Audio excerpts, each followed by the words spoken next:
पतरस चला नहीं चला, भले वो 2 कदम चला, 20 कदम चला या 2 किलोमीटर चला, लेकिन वो चला। यीशु मसीह चले पानी पर, पतरस चले, और अब आप और मैं भी जो पानी पर चल। हालेलुया। यशाया 43 कहता है, जब तू आग में होकर चलेगा उसकी लौ तुझे जला नहीं पाएगी। जब तू नदियों में होकर जाएगा तू डूब नहीं सकता है, क्योंकि मैं तेरा परमेश्वर तेरे साथ है। हालेलुया। आपके पास अधिकार है प्रकृति के ऊपर। मूसा ने कहा लाठी बढ़ाई 2 भाग हो गए, अधिकार है। यदि तुम विश्वास करोगे, पहाड़ से कहोगे हट जा, समुद्र में जाके वैसे, क्योंकि अधिकार है। हालेलुया। आपके पास अधिकार है। कोई भी प्राकृतिक आपदा हो, उन सारी आपदाओं में आप विजयी होकर निकलेंगे यदि आप अपने जीवन को और आप अपने आसपास के माहौल को प्रभु के हाथ। हालेलुया। छठा अधिकार जो है वो है जन्म की बीमारियों के ऊपर। यूहन्ना 9 अध्याय जब आप पढ़ेंगे, जन्म का अंधा था। चेलों ने सवाल भी पूछ लिया था, इसने पाप किया या इसके माता पिता ने जो ये अंधा पैदा।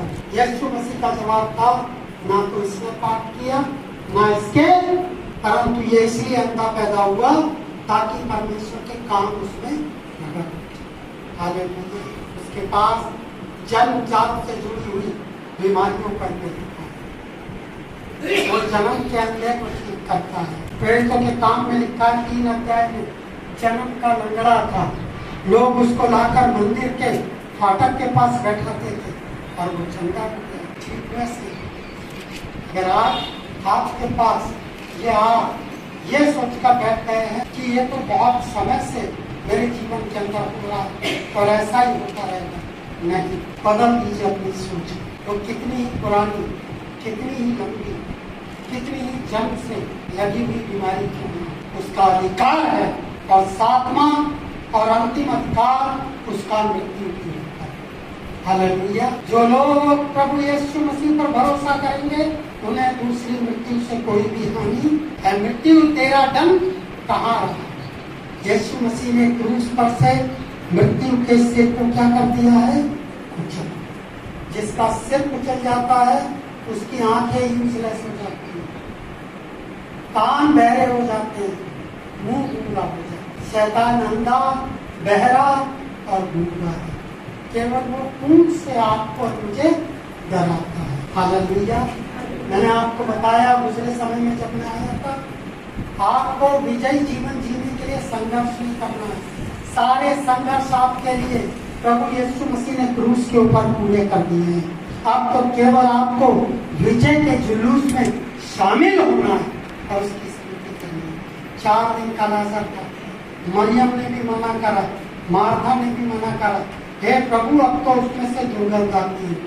लेकिन यीशु मसीह ने कहा, यदि चाहती है, यदि चाहता है कि प्रभु की महिमा को देखे तो पहला काम आज कर ले। अपने जीवन के अंदर अपने घर जाकर एक काम कर, और वो काम है इस पत्थर को, इस पत्थर को, यही वो पत्थर है जो कई अधिकारों को तेरे जीवन में पूरा होने से रोक रहा है। वो लोभ का पत्थर हो सकता है, वो डाह का पत्थर हो सकता है, वो मतवालेपन का पत्थर हो सकता है, वो लीला क्रीड़ा, मोबाइल टीवी देखने का पत्थर हो सकता है, किसी प्रकार का भी पत्थर हो सकता है।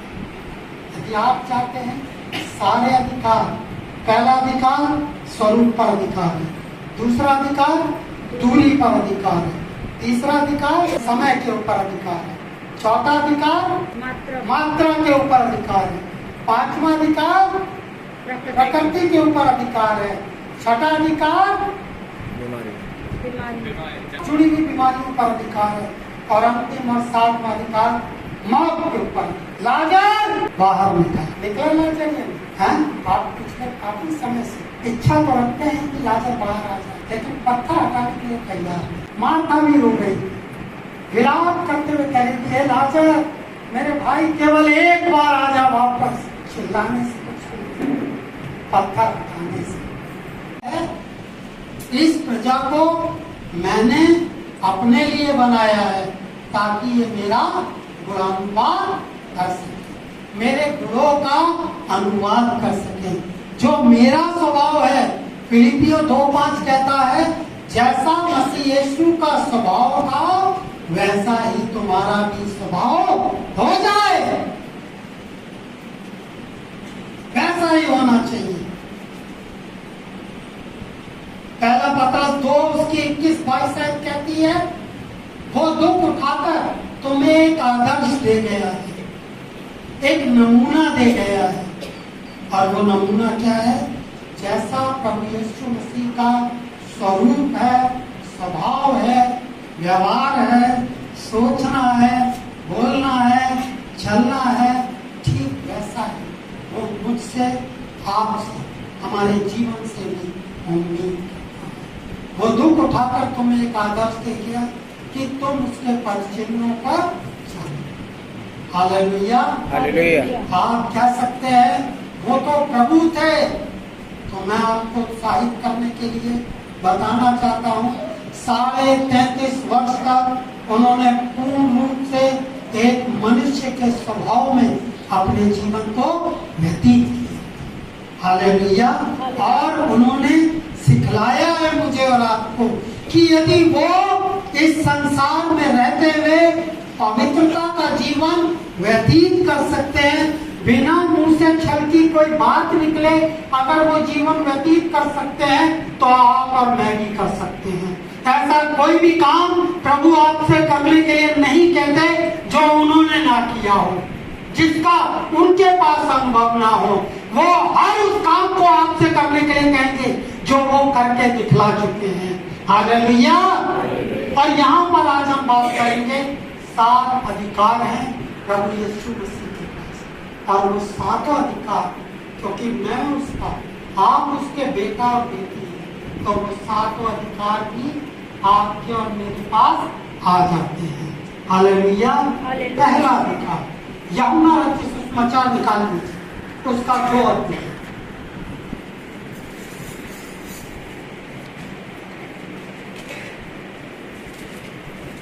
यूहन्ना रचित सुसमाचार 2 अध्याय।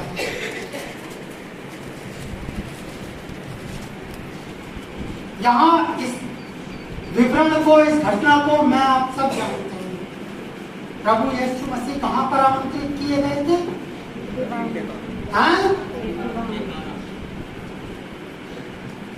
क्या था वहां पर विशेष प्रोग्राम? साधन। दादरस क्या हो गया था? आपने अपने घर में बुलाया है 20 लोगों को, और आप 1.5 किलो चिकन बनाकर बैठे, तो घटेगा या नहीं? हो सकता है जिसके यहाँ विवाह था, इसने हजारों लोगों को बुलाया, लेकिन दाखरस उसने उनके बुलाए जाने वाले लोगों के अनुसार उसने तैयार नहीं किया, कम। दूसरे शब्दों में हम कह सकते हैं, जिसके घर ब्याह था, इसके पास ऐसे लोगों की कमी थी जो इसे सही सलाह दे सके, तभी तो दाखरस घट गया। अन्यथा मैं और आप प्रयास करते हैं कि 500 लोगों को बुलाया है, तो कम से कम 800 लोगों के लिए, 700 लोगों के लिए या 600 लोगों के लिए तो कम से कम हम भोजन की व्यवस्था करें। परंतु यहाँ पर देखते हैं, गलील के काना में जो ब्याह था, उसका मैनेजमेंट सही नहीं, उसके पास अच्छे समूह का, लोगों का झुंड नहीं था, और इसीलिए उसके ब्याह के बोझ में दाखरस क्या हो गया था? घट गया। कुछ व्यक्तिगत कमियां थी।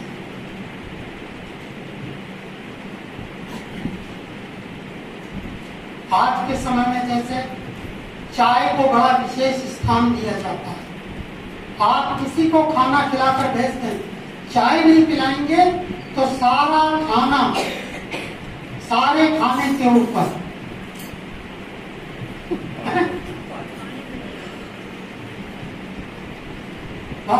सब लोग नहीं, लेकिन अधिकतर लोग चाय को बड़ी मान्यता उसी प्रकार से। उस समय पे दाखरस का एक बड़ा स्थान हुआ करता था। दाखरस उस विवाह के भोज की शान मानी जाती है। उत्तम से उत्तम दाखरस देने की बात की जाती है। Hallelujah hallelujah.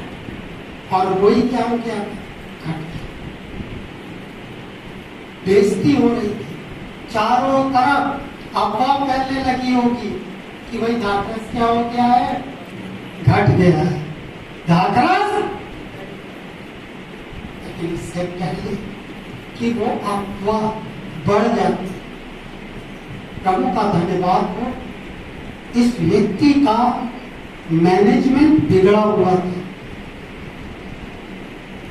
इसके जीवन के अंदर हो सकता है कोई भी अच्छी वस्तु वास नहीं